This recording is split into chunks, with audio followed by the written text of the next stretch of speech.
hablamos de la palabra del Señor y hablamos que Dios es un Dios misericordioso. Amén. Dios es un Dios bueno. Amén. Eso le gusta a la gente. Sí. Eso le gusta a la gente. Amén. Es decir, hermano, que el apóstol Pablo estaba hablando que el Señor lo primero que comienza a cambiar en el hombre son las emociones, son los sentimientos. Por eso, la risa, amén, es un sentimiento importante y positivo para todo ser humano. La risa es algo elemental, pero es positivo porque Dios lo creó. La conducta de reírnos viene de la mano del Señor. Amén, porque nos da una sensación de felicidad y alegría. La risa aporta una sensación de bienestar y hasta de relajación para el ser humano.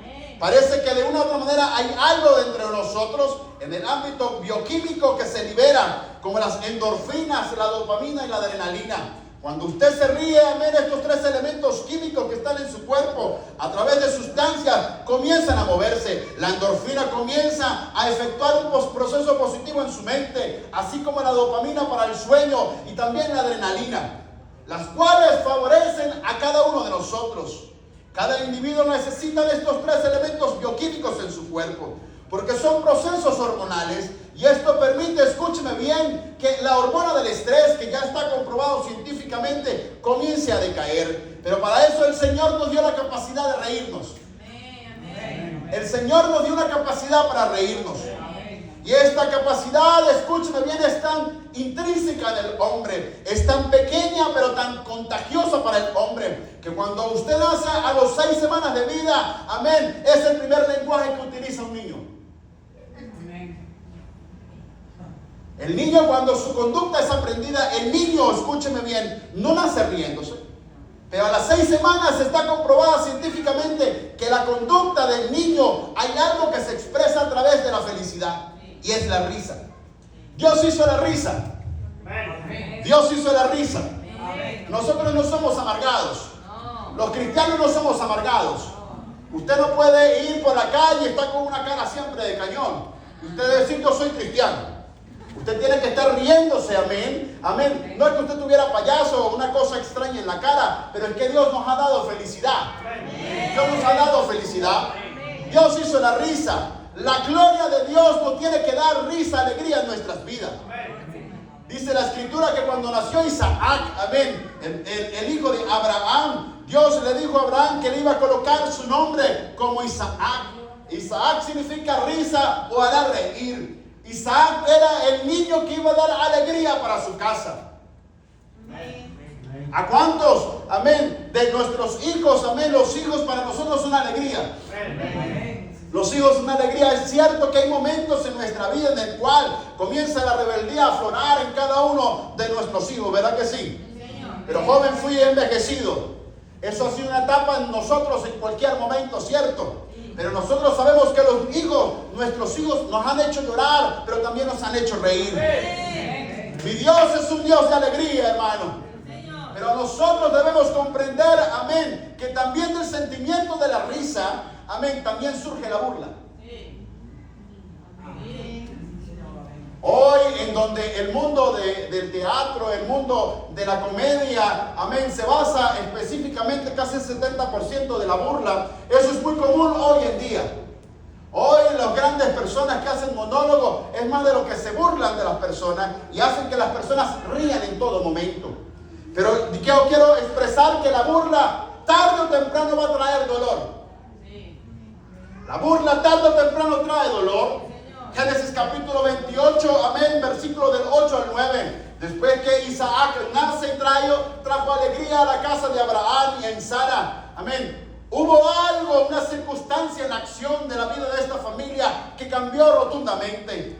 Génesis capítulo 21, versículo 8 al 9. Y dice la Escritura, y creció el niño y fue destetado, hablando de Isaac. E hizo Abraham gran banquete el día del que fue destetado Isaac.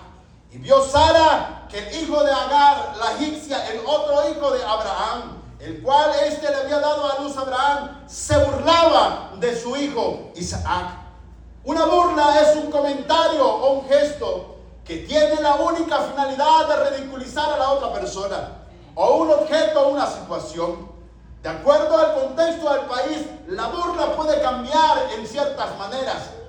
Pero la burla es realmente una humillación para la otra persona quien lo recibe. Las burlas pueden tomarse como algo positivo o algo negativo. Pero de algo sí es cierto, hermano. La burla en muchos momentos trae problemas y peligros en el corazón del hombre. Cuando la burla pretende humillar al otro, se trata de una cuestión incuestionable y peligrosa. Ismael se estaba burlando de Isaac. Ismael se estaba burlando de su hermano. Hoy en donde la palabra más típica es la palabra bullying. Amén. Había una bullying de hermanos en aquel momento. Pero la burla le causó un gran dolor no solo a él. Estamos hablando de Ismael en ese momento. Sino a su propia madre le produjo un gran problema. Estos dos personajes, tanto Agar como Ismael, ayer estaban hablando en el programa bíblico de estos personajes.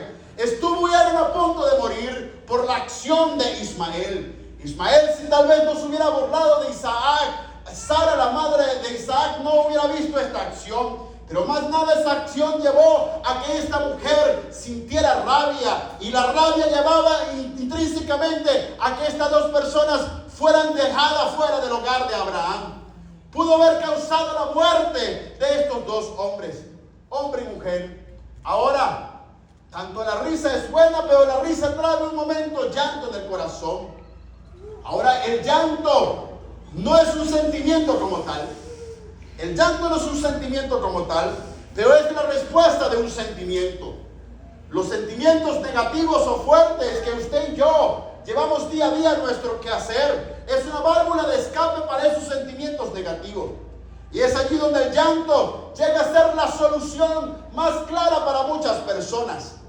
Inclusive, la primera reacción de un niño, escúcheme bien, cuando el niño nace, le dan una nalgada y lo primero que hace el niño es llorar.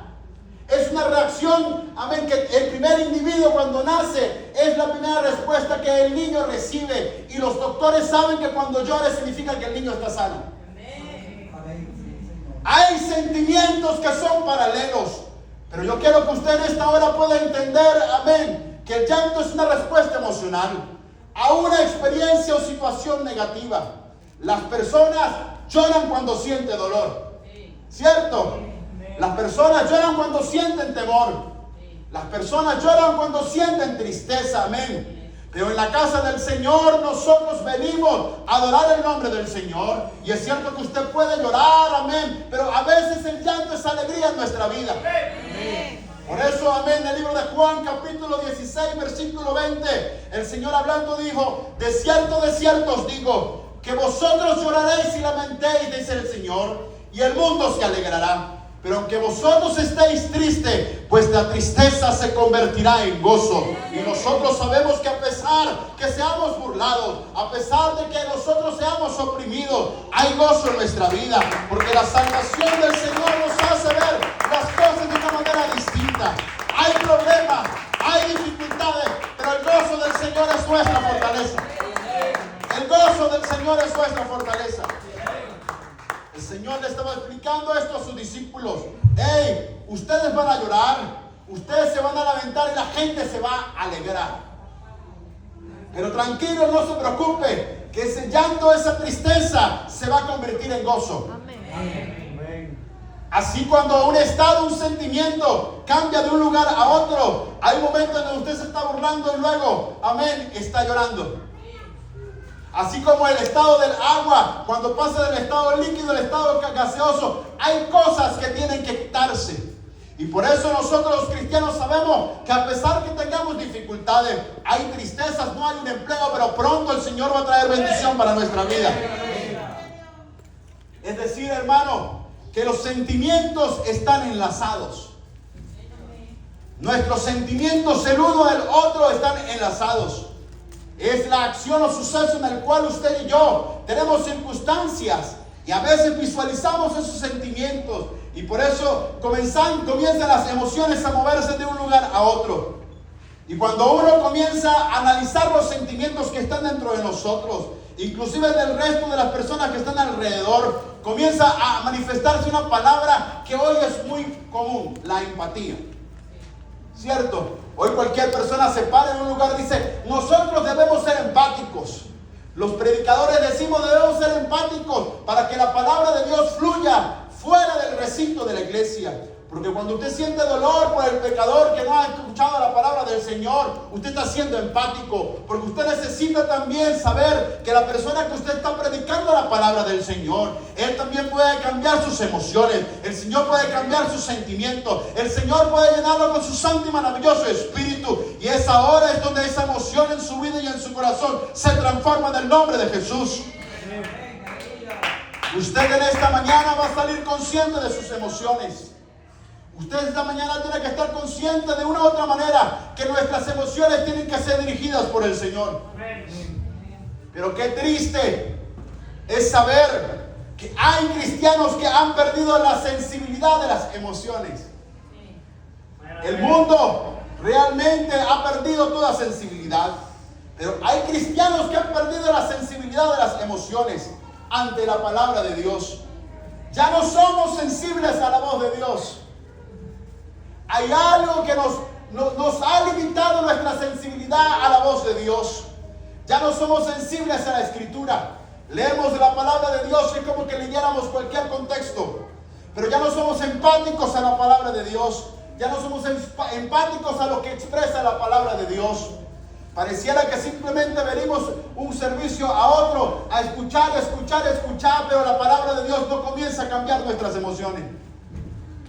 El apóstol Pedro había sido un mar de emociones, amén, en los últimos días en el cual estuvo caminando con Jesús. Nadie puede desvirtuar el cambio emocional, amén, que había vivido el apóstol Pedro. En su vida con el Maestro Jesús, amén, él había visto tantas cosas. Había visto milagros, había visto cambios de ánimos en sus discípulos, amén. Pero él también vio el cambio en su vida cuando Cristo resucitó. Tal fue el mayor cambio que él vivió en su vida. Pero hoy el apóstol Pedro, amén, está pasando por un momento en el cual él comienza a ser empático en las emociones. Los teólogos confirman que los cambios de sentimiento del apóstol Pedro fueron realmente limitativos, fueron muy altos y fueron muy bajos.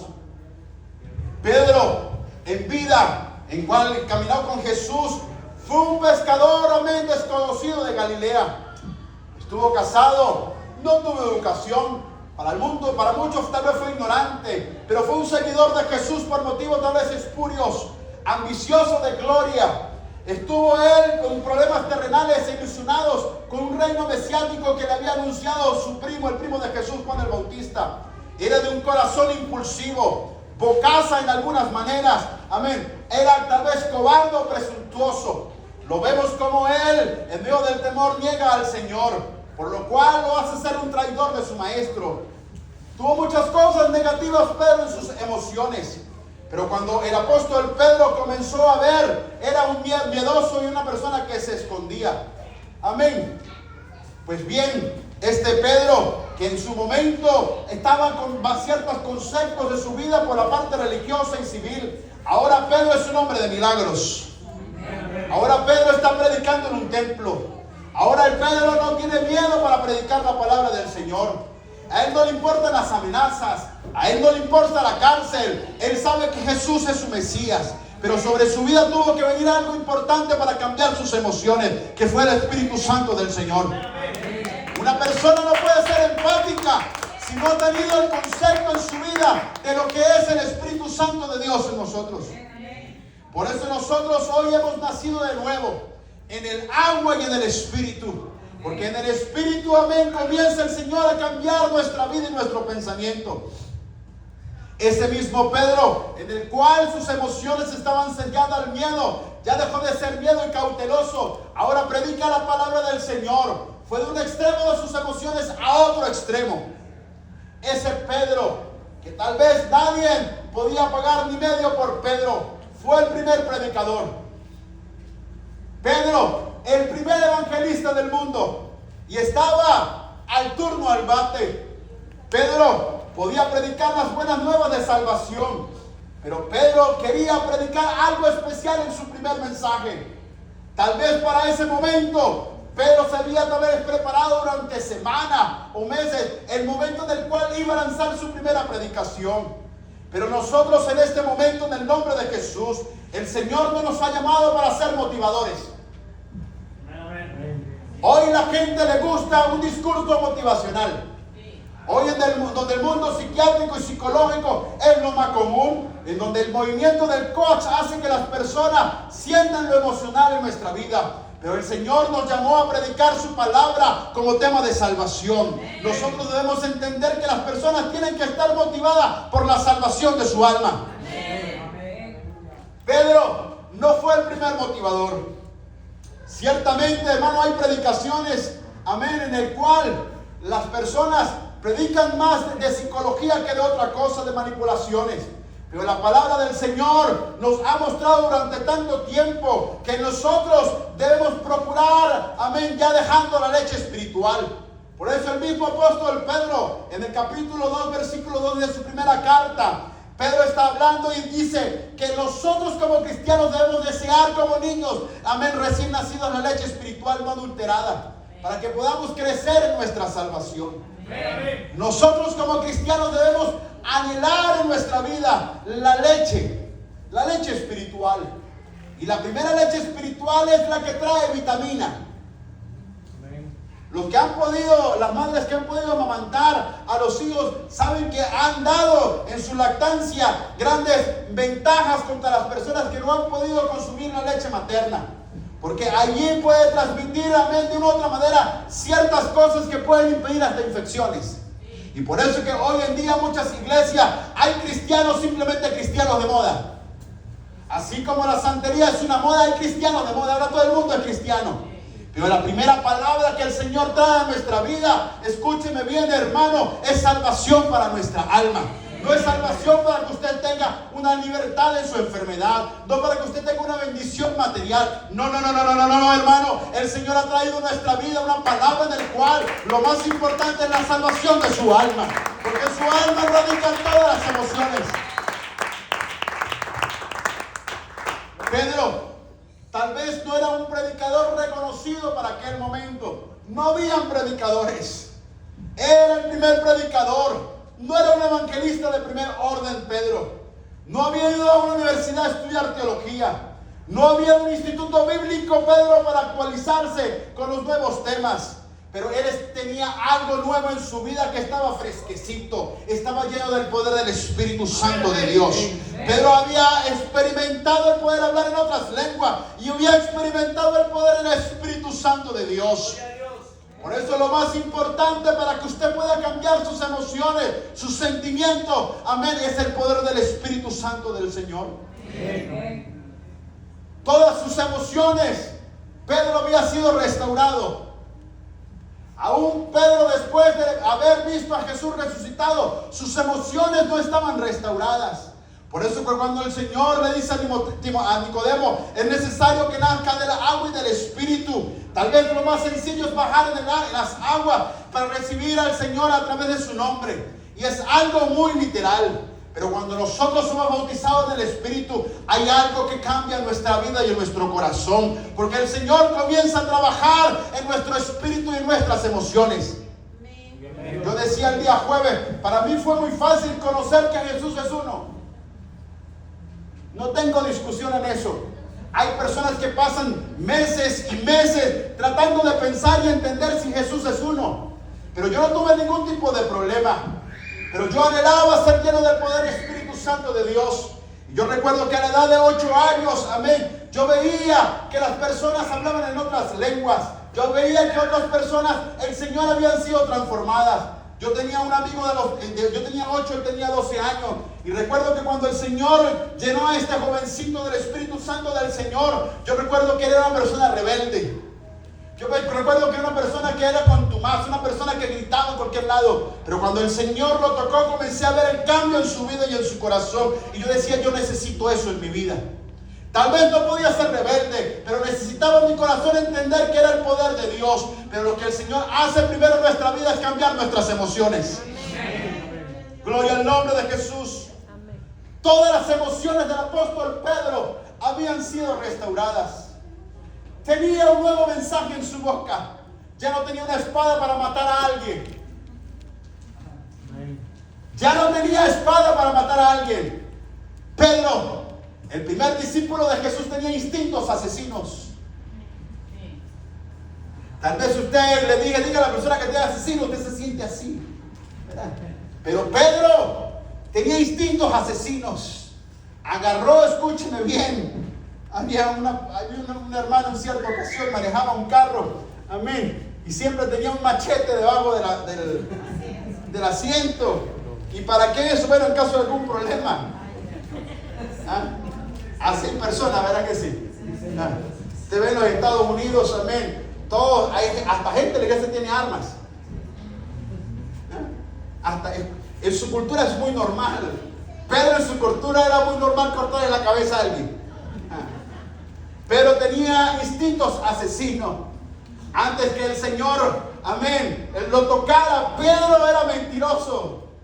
Había emociones contumaces en la vida de Pedro. Pero ahora Pedro tenía un nuevo mensaje en su boca. Hablaba de Jesús. Hablaba de Jesús. Gloria a Dios. ¿A cuánto nos gusta hablar de Jesús? ¿A cuánto nos gusta hablar de Jesús? ¿A cuánto nos gusta hablar de Jesús? Aplauda el nombre del Señor.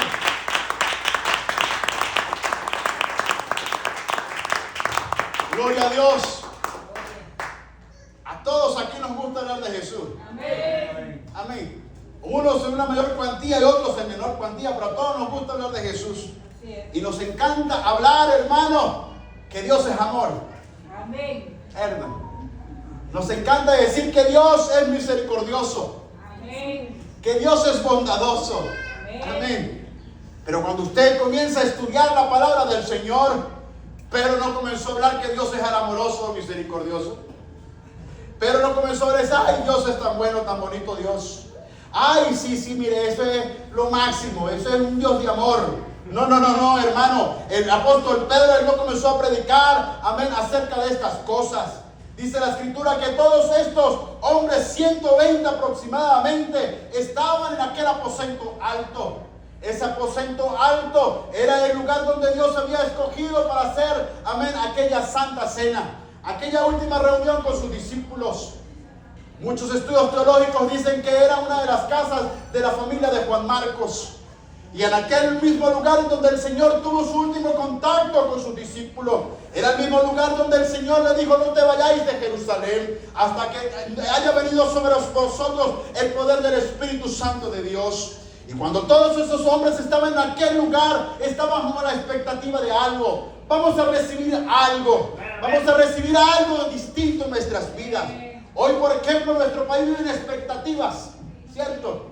Pero la expectativa que usted debe tener en esta hora es salir de este lugar lleno del poder del Espíritu Santo de Dios. No es que haya un cambio, como usted quiera llamarlo, pero el cambio que usted tiene que tener real es el poder del Espíritu Santo del Señor.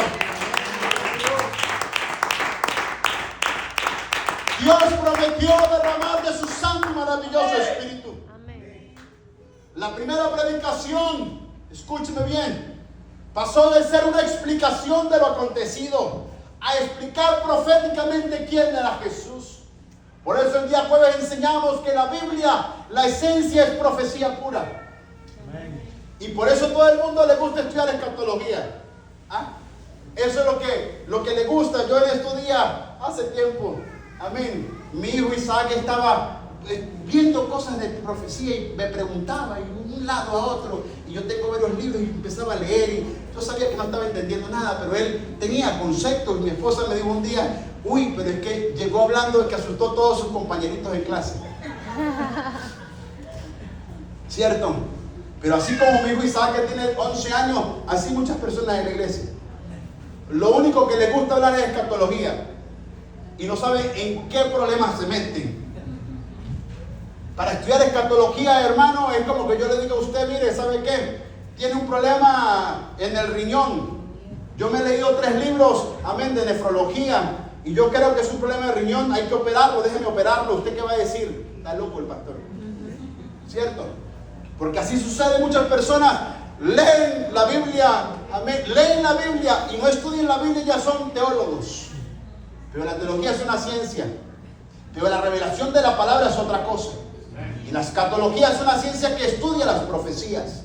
Y cuando el Señor comienza, el apóstol Pedro, a hablar acerca de esto, Pedro había comprendido muchas profecías que se estaban cumpliendo con Jesús.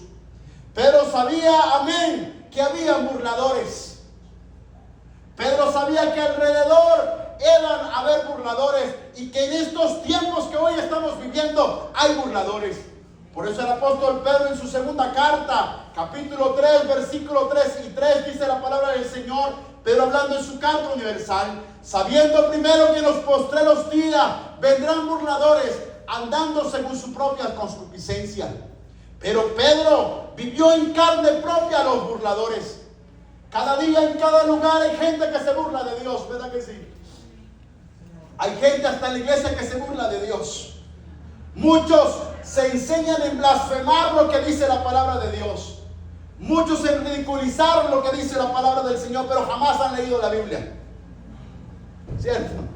Hay gente que tal vez son opositores de la Escritura, pero jamás en su vida han leído la Biblia. Usted no puede ni oponer ni criticar a nadie, nada absolutamente, si usted jamás conoce lo que está hablando, está discutiendo. Y eso es parte lógico de las personas hoy en día. Son burladores de lo que no conocen. Por eso el Señor, en el libro de Apocalipsis, capítulo 4, versículo 11, dice la Escritura: Señor, digno eres de recibir la gloria y la honra y el poder, porque tú creaste todas las cosas y por tu voluntad existen y fueron creados. Y cuando nosotros, usted y yo fuimos creados bajo la voluntad del Señor. Fuimos creados para entender que Dios es un Dios de creación. Amén. El Señor nos creó para su gloria y su deleite. Sí, amén. El Señor lo creó a usted y a mí para su gloria y su deleite. El Señor nos creó hasta para tener libre albedrío. Amén. El Señor nos enseñó a nosotros, amén, que tenemos un libre albedrío. Y por eso en su libre albedrío la gente se burla del Señor. El Señor no vino a traer un rayo. Si usted se burla, capítulo 3, San Carlos 6:5, caerá un rayo y lo consumirá. No, usted tiene libre albedrío. Usted puede creer o no puede creer. Amén. Pero sobre todas las cosas debemos entender algo, amén, que todo lo que el hombre sembrare, eso también va a cosechar. Amén. Todo lo que el hombre sembrare, eso también va a cosechar. Pedro comienza a desnudar la ignorancia de las personas en aquel momento. Muchos de los que estaban oyendo conocían la Escritura porque muchos eran fariseos. Todos aquellos hombres de la época tenían la Escritura, pero no habían entendido ni revelado lo que usted y yo conocemos hoy en día. Es decir, hermanos, que de esa manera nosotros hemos sido llamados a predicar primero a un Cristo crucificado. Cuando ellos estaban recibiendo el poder del Señor y la gente comenzó a ver lo que estaba sucediendo, no comprendían, eran ignorantes. Y no hay nada más preocupante que para un ignorante saber y burlarse, porque eso es lo que hace la ignorancia. La ignorancia lo que hace es criticar y burlarse. Y estos hombres que estaban viendo lo que estaba aconteciendo en aquella casa de Juan Marcos, comenzaron a ver que había algo distinto. Y dijeron: estos hombres están borrachos. Y me dice la Escritura que estos hombres comenzaron a burlarse. Pedro, lleno del poder del Espíritu Santo del Señor, comenzó a ver que estos hombres estaban burlándose. Pedro no empezó a buscar el machete de turno. Pedro no comenzó a buscar la espada. Amén. Pedro no tenía una espada especial. Pedro tenía una espada especial. Pedro comienza a hablarle acerca de lo que estaba aconteciendo. A esos fariseos que entendían la palabra del Señor, comienza y les comienzas a hablar acerca de lo que el profeta Joel estaba anunciando. Y ellos se quedan atónitos. ¿Cómo este pescador, cómo este hombre que no es fariseo, cómo esta persona que no entiende puede comprender lo que decía el profeta Joel? Hasta hoy en día muchas de esas palabras han sido confundidas, ¿cierto?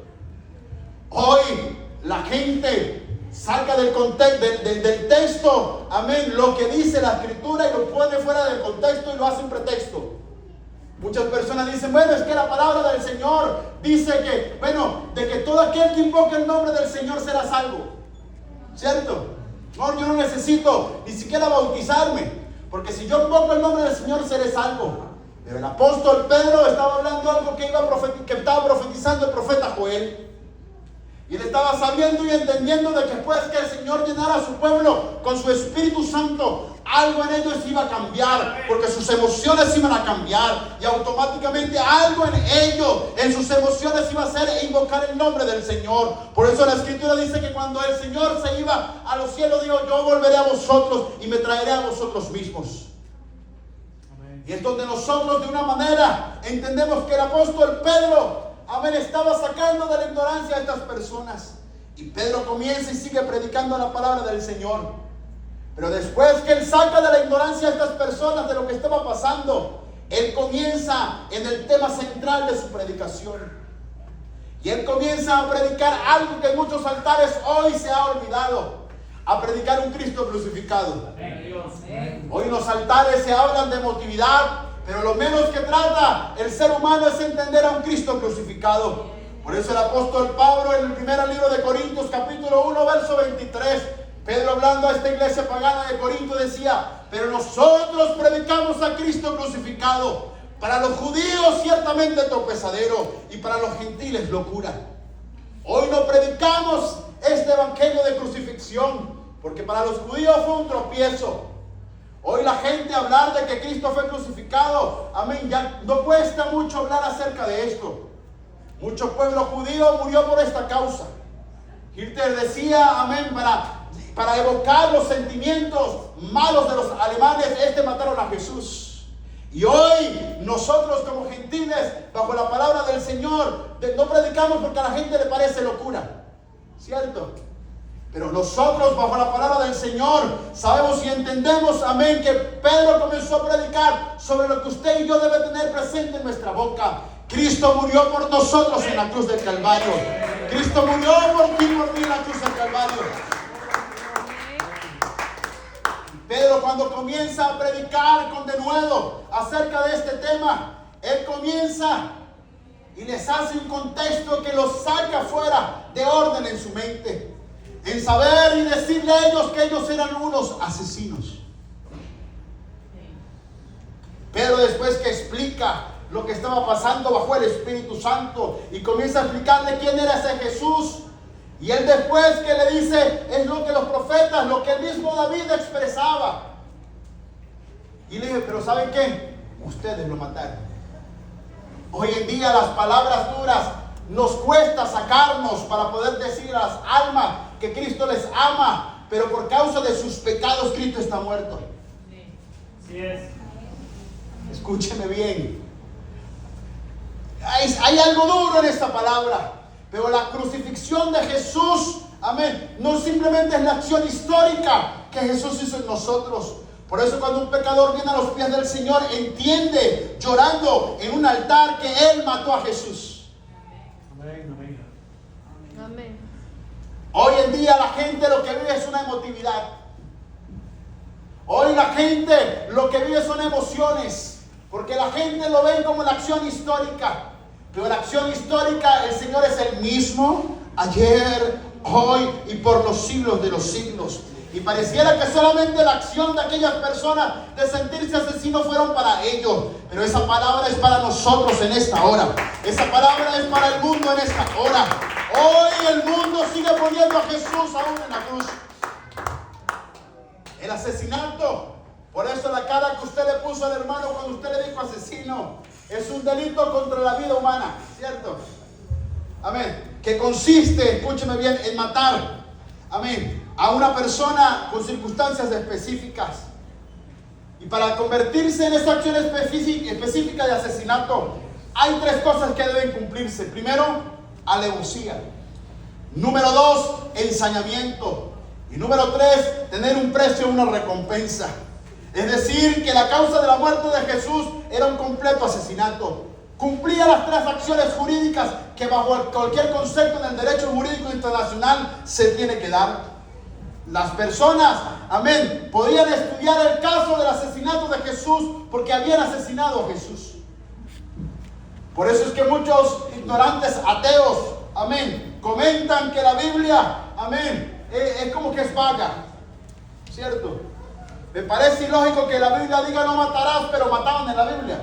¿Ha escuchado ese texto de las personas de los ateos?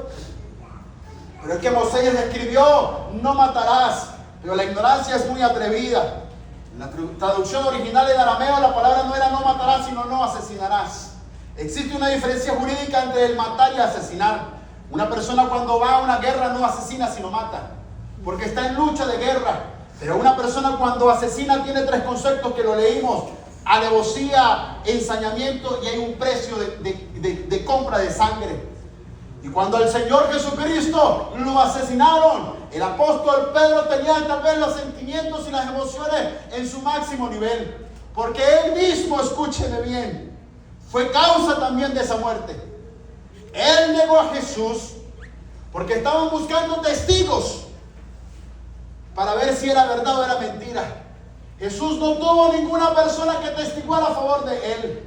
Y Pedro sabía que las causas por las cuales habían matado a Jesús eran causas de un asesinato. Por eso el apóstol Pedro tuvo la mejor ocasión de su vida. Pedro comienza a predicar, les explica la palabra, le dice: ¿saben qué? Ustedes con alevosía, ustedes con ensañamiento, ustedes por precio de dinero mataron a Jesús. Ustedes asesinaron a Jesús. Hebreos 4:12 dice la palabra del Señor: porque la palabra de Dios es viva y eficaz, y más cortante que toda espada de dos filos, y dice, y penetra hasta partir el alma y el espíritu, las coyunturas y los tuétanos, y discierne los pensamientos y las intenciones del corazón del hombre. Por eso es que cuando la palabra del Señor comienza a actuar en la vida del hombre, lo primero que comienza a partir es el alma. En el alma están las emociones del hombre. Y Pedro sabía que le estaba descubriendo a ellos de la ignorancia espiritual y bíblica que ellos tenían para la época. Pero Pedro no tuvo temor en decirle a ellos: ustedes son unos asesinos. La palabra de Dios tiene que quebrantar. Escúcheme bien, la palabra de Dios tiene que quebrantar. La palabra de Dios tiene que trastocar el corazón del hombre. Tiene que mover las emociones del hombre.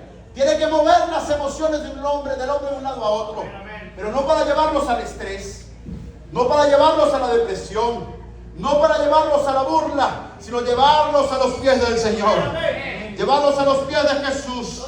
Porque lo primero que debe hacer la palabra de Dios es que usted y yo debemos conocer nuestra condición de pecado. La palabra de Dios es lo que debe llevar al hombre. Después que mueve las emociones del hombre, es donde está parado. Estos hombres sabían que ya no tenían solución. Había venido la redención a Israel, lo habían rechazado.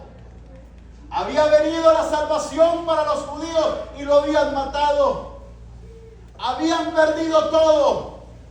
Pero cuando las personas no saben quién tiene al lado, es triste, porque pueden perder lo único que puede traer vida a sus vidas. Pero hoy en la casa de Dios hay un pueblo que entiende y comprende que es momento de predicar la palabra del Señor, en donde la palabra de Dios tiene que cortar los sentimientos del hombre.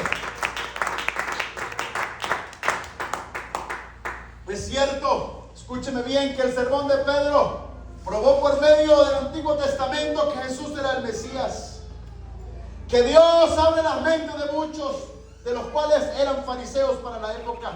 Pero lo más importante de la palabra de Pedro es que Pedro decía en su palabra y en su escritura: hay algo que ustedes pueden hacer. Amén, así es. Ellos eran convictos. Un asesino es digno de muerte. Por eso en algunos países del mundo hay pena de muerte. Hay muchos países, amén, en el cual hoy se practica la pena de muerte. En la palabra del Señor, un asesino tenía que morir también o redimir algo. Y deseaban profundamente, amén, estas personas que estaban convictas en cambiar su acción jurídica. Estas personas necesitaban ser perdonados, necesitaban cambiar. Pedro, amén, entendía de que estas personas tenían que cambiar su visión de vida. Por eso, la actitud con que usted lleva la palabra y con que recibe la palabra es de suma importancia. La actitud con que usted predica la palabra y trae la palabra del Señor es importante para que el hombre cambie. El libro de Isaías capítulo 66 versículo 2. El profeta Isaías, hablando de las bendiciones de Dios, dice: mi mano hizo todas estas cosas, decía, y así todas estas cosas fueron, dice Jehová. Pero miraré, dice la escritura, aquel que es pobre y humilde de espíritu y que tiembla mi palabra. Y en la actitud del principio de la palabra lo que hace que el hombre cambie. Pedro no sacó la palabra para decirle al hombre: ustedes son asesinos. Pedro los preparó. Pedro comenzó a decirle: recibimos el Espíritu Santo, profecía de Joel, Jesús de la descendencia de David, pero ustedes lo mataron. Y usted sabe cuál es la paga de eso, decía Pedro. Pero ¿sabe qué? Decía Pedro: ustedes crucificaron al Santo, ustedes crucificaron al Dios manifestado en carne. Y esta gente necesitaba consuelo. Y hoy la gente necesita el consuelo de Dios. Hoy la gente necesita comprender que como está muerto en delitos y en pecados. Y Pedro, amén, se alza en medio de un momento en su vida. Y es donde la palabra del Señor, en medio de cambiar las emociones, de mover y quebrantar, lo primero que hace la Escritura es compugir. Antes del arrepentimiento viene el compugimiento. Hoy usted puede predicar y dice: ¿cuántos se arrepienten? Y la iglesia puede haber 30 personas nuevas y todas quieren pasar en un altar. Y todas levantan la mano, porque ahora ¿cuántos aceptan al Señor como su Salvador? Pero me dice la pregunta, amén, es que cuando una persona ha entendido que es pecadora, no le hacen la pregunta, sino él hace la pregunta. Pedro no les hizo ninguna pregunta a ellos, porque ellos estaban compungidos de corazón. Porque cuando se predica la palabra del Señor a un Cristo crucificado, hay algo que cambia nuestras emociones, hay algo que cambia nuestra vida. Hoy todavía hay gente que sigue poniendo a Jesús en la cruz. Hoy hay gente que todavía sigue poniendo a Jesús en la cruz. Ellos, dice la palabra del Señor, Lucas escribe en Hechos 2:37 y dice que ellos se compungieron de corazón. El sermón de Pedro tenía una acción específica: compungir el alma, compungir el corazón. Es decir, que la palabra cardia, que es la palabra en griego, significa de que el corazón de ellos se había vuelto chiquitico y arrugado. Hoy la gente pasa a un altar arrepentido como que no ha pasado nada, como que es algo común. Denme un vaso de agua. Pero esta gente no estaba así, hermano. Esta gente sabían que la solución de su vida se les había diluido de la mano. Y hoy la gente debe entender que cuando predicamos la palabra del Señor, esa palabra que hoy estamos predicando, que es hora de salvación en su vida, se puede diluir de la mano. Esa gente no tenía más solución. Habían crucificado a Jesús. Ellos sabían que al Señor lo iban a traicionar. Ellos traicionaron al Señor. Es triste porque el Señor dijo: oh Israel, no conociste el tiempo de tu visitación. Pero el compungir de corazón debe traer humildad a nuestra vida. El humillarnos, el compungimiento debe tener un espíritu de arrepentimiento en nuestro corazón. Porque el compungimiento tiene dos cosas: o algo positivo o algo negativo. Estos hombres, amén, actuaron humillados delante de la presencia del Señor. Estos hombres, al percibirse que eran pecadores, porque la palabra de Dios tiene un doble efecto: el de la aceptación y el de rechazo. ¿Cierto? Pero lanzó un mensaje, escúcheme bien, tal vez muy espurio, muy tranquilo, no mucha palabra, pero le dijo algo importante a ellos. Pero el Espíritu Santo del Señor marca lo bueno y lo malo. Cuando usted ve a Esteban, amén, aquel primer mártir en el cual él lanza un gran mensaje, usted puede ver la disertación de homilética que usó en su momento Esteban. Era algo extraordinario. Pero me dice la palabra del Señor de que hubo una diferencia entre la palabra que lanzó Pedro y la palabra que lanzó Esteban. Por el contrario, la palabra de Esteban, dice la Escritura, que ellos se enfurecieron de corazón. La palabra de Pedro trajo compungimiento, humillación. Pero la palabra de Esteban trajo que ellos se hayan enfurecido del corazón, porque el Espíritu Santo de Dios tiene un doble efecto. Oh, la palabra del Señor dice que Él vino para sanar y salvar a lo que se había perdido, ¿verdad que sí? Amén. Pero es una decisión. Y nosotros cuando predicamos a un Cristo crucificado es una decisión de vida o de muerte. Amén. Y si la persona no puede entender que es una decisión de vida o de muerte, lamentablemente la palabra no ha penetrado en su corazón. Hoy en día las personas les gusta, como decía hace rato, que le prediquen de benignidad, de paciencia, de riquezas, de que todo es muy bueno. Pero la palabra de Dios lo que debe traer a nuestra vida es arrepentimiento. La palabra de Dios, cuando se predica con autoridad, debe tener arrepentimiento y cambio en nuestra vida. Por eso el apóstol Pablo se cansó más de una vez predicar. Amén. En 1 Corintios capítulo 1, 23 decía: pero nosotros predicamos a Cristo crucificado. Para los judíos ciertamente tropezadero y para los gentiles locura. Pero luego en el capítulo 2, versículo 2 también dice: porque me propuse no saber cosa alguna entre vosotros, sino a Cristo y a este crucificado. Pero usted y yo debe entender, hermano, que debemos entender a un Cristo crucificado. Pero si usted nunca ha sentido en su corazón de que usted ha puesto a Jesús en la cruz, usted no entiende lo que es sentirse compungido de corazón. Hay personas que están en una iglesia, personas que van de domingo en domingo a una iglesia y piensan que está normal, pero hasta que usted no sienta compungimiento de corazón por acción bíblica, el arrepentimiento no ha llegado a nuestra vida. Porque el arrepentimiento es un espíritu de Dios. Y el Espíritu de Dios tiene que estar presente siempre en nuestra vida. Y cuando Pedro comienza a predicar con ese de nuevo, amén, él lo primero que empezó a hablar es acerca de la cruz. Hoy dejamos a la cruz fuera de la predicación. Hoy no predicamos, Dios es bueno, Dios es un Dios de milagro. Pero cuando usted trae a Jesús a la cruz y usted dice: Jesús resucitó, pero usted es culpable de eso, hay un cambio en nuestro corazón. Y por eso hoy las iglesias se han diluido en una predicación vana, porque predican la salvación como algo muy efímero, como algo muy existencial. Pero cuando un espíritu de arrepentimiento, uno viene a los pies del Señor en todo momento. Usted viene en cualquier momento, en cualquier instante a un altar y dice: Señor, yo soy pecador, Señor. Oh, yo necesito, Señor, que tú cambies mi vida. Oh, perdóname porque te estoy poniendo nuevamente en la cruz, Señor. Oh, mi orgullo me pone en la cruz. Oh, mi verdad te pone en la cruz.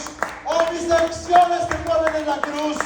Pero cuando un pueblo lo ha entendido, que lo más importante es su corazón contrito y humillado, esta gente pudo entender en su corazón que era importante humillarse, que necesitaban algo en su vida. Gloria al nombre de Jesús. Por eso, en esta hora, la predicación más importante es un Cristo crucificado. Pero cuando el Señor se levanta y restaura nuestra vida, Él nos da algo importante, que es la consolación de su Espíritu Santo. Y cuando usted está lleno del poder del Espíritu Santo del Señor, hay algo que comienza a cambiar en su vida y comienza a dar seguridad en sus pasos. Y la seguridad de los pasos que hacen es importante. Cuando usted tiene conocimiento pleno de algo en su vida y en su corazón, le hace estar seguro. Y lo que le hace usted estar seguro en los pies del Señor es el Espíritu Santo del Señor. Hoy la gente va a una iglesia y como si fuera en cualquier momento, en cualquier instante. Pero qué lindo y hermoso cuando usted comienza a adorar la palabra del Señor. Usted con un cántico comienza a unir esa emoción, ese sentimiento con esa palabra, en ese cántico. Oh, el Señor comienza a hablar en su corazón. Usted derrama su alma, derrama su espíritu, y hay algo que comienza a conectarlo emocionalmente con el Espíritu Santo del Señor. Hoy necesitamos entender en esta iglesia que somos asesinos. Esa palabra no solamente retumba para aquel momento, sino retumba en aquel momento. Si usted no se siente pecador, Si usted no se siente como se sentía esta gente, lamentablemente nosotros no vamos a ganar los que están ahí al lado. Usted no va a traer a sus hijos a los pies del Señor. Usted no va a traer a su esposo a los pies del Señor. Porque una de las cosas que hace la palabra del Señor es que nuestra emoción nos lleva y nos conecta a la cruz del Señor. Usted tiene que estar conectado con la cruz del Señor. Tal vez usted no vea una cruz aquí física. Tal vez usted no lleva una cruz en su pecho. Usted lleva la cruz en su corazón. Porque usted entiende en toda hora y en todo momento que nuestras acciones, nuestras actitudes siguen poniendo a Jesús en una cruz. Pero hoy en esta hora nosotros debemos entender que podemos pasar de la risa, de la burla a la humillación. Y eso es lo que hace el Espíritu de Dios. Usted comienza en un altar, en una iglesia, a cantar de emoción. Y usted comienza a llorar en emoción. Pero cuando usted escucha la palabra del Señor, la palabra del Señor comienza a quebrantarlo. Amén. Si la palabra de Dios no quebranta, nuestra vida no hay un efecto. Porque la Biblia me dice que lo que hace la palabra del Señor es que parte el hueso. El día viernes pisé mal y el tobillo se me fue. Me tuve que tirar al piso porque si no me parto el tobillo. Yo no sé, yo nunca... una vez tuve se me salió la rodilla, es un dolor muy fuerte, pero no se me rompió el hueso. Pero hay personas que se le han roto un hueso y eso es un dolor muy fuerte. ¿Cierto? No sé si usted lo ha experimentado, pero he visto personas que les ponen clavos, penetran del hueso y eso debe ser bastante fuerte, ¿verdad que sí? Eso no es como si usted se toma una simple inyección que duele también, ¿verdad? Que hay gente que no le gustan las inyecciones. Pero la palabra de Dios me dice de que ella rompe los huesos, rompe la esencia del alma. Y lo que hace cuando usted está siendo roto a través de la palabra del Señor, su emoción comienza a quebrantarse. Oh, qué triste que una persona se quebrante por lo que le hace a otra persona y llora. Oh, hace una actitud a otra persona y se quebranta. Pero qué bueno cuando la palabra de Dios comienza a quebrantar su corazón, porque la sensibilidad de la palabra del Señor está en su vida. Ella comienza a actuar en su corazón y eso significa que usted tiene un contacto directo con el Señor. Si no tuviera un contacto directo con el Señor, la palabra no comienza a quebrantar. Por eso, Pedro cuando comienza a predicar no se ganó a 10 personas. No se ganó a 50 personas. Hoy usted lanza un mensaje de amor y pasan 20, 30 personas porque Dios me ama. Dios es misericordioso. Pero usted sabe que es difícil, hermano, hacer que 3,000 personas sientan que son asesinos. 3,000 personas sintieron en su corazón que habían matado a un hombre. Yo creo que si había un juez, amén, el juez no podía dar sentencia a 3,000 personas. Me dice 3,000 personas, sentencio a uno, sentencio al otro. Pero el Señor no vino a sentenciarnos. El Señor solamente vino a decir a nosotros: yo te voy a dar vida. Yo sé que tú eres un asesino. Yo sé que tú eres un pecador. Pero tú estás llegando a este lugar con un corazón contrito y humillado. Porque hay un espíritu de arrepentimiento en nuestro corazón. Antes del arrepentimiento viene el compungimiento. Y en esta hora hay una iglesia que debe sentir compungimiento en su corazón. Yo no sé si usted se le alegra, pero aquí hay un lugar en el cual yo me puedo compungir de corazón. Nadie me va a juzgar. Oh, nadie me va a decir por qué llora. Oh, porque aplaude. Porque hago tal cosa. Aquí hay un pueblo del cual el Señor dice en su palabra: yo estoy compungido. Yo le invito a ponerse sobre sus pies. Yo no sé si esta palabra ha compungido su corazón, pero esta palabra no tiene un efecto si el Espíritu Santo del Señor no está en su vida. Pedro no tuvo palabras elocuentes. Pedro lo que pudo decir lo dijo a través de la escritura de la palabra, pero el poder del Espíritu Santo de Dios comenzó a transformar. Aleluya. Yo creo que ese mismo Espíritu Santo del Señor está en esta hora. Yo no sé si usted necesita un cambio en su vida. Yo no sé si las emociones lo han estado traicionando durante tanto tiempo en su vida. A Pedro lo traicionó durante mucho tiempo. Pero Pedro, cuando fue lleno del Espíritu Santo del Señor, Él pudo sentir diciendo en su vida, ustedes también pueden cambiar.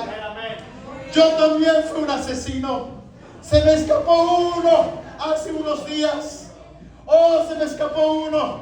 Pero yo vengo en la presencia del Señor a decir en esta hora que a pesar que nuestra vida hoy nos sentimos como estas personas, hay salvación para nosotros. Hay perdón para nosotros. Yo invito a una iglesia que pase a este lugar. Oh, no importa nuestra condición.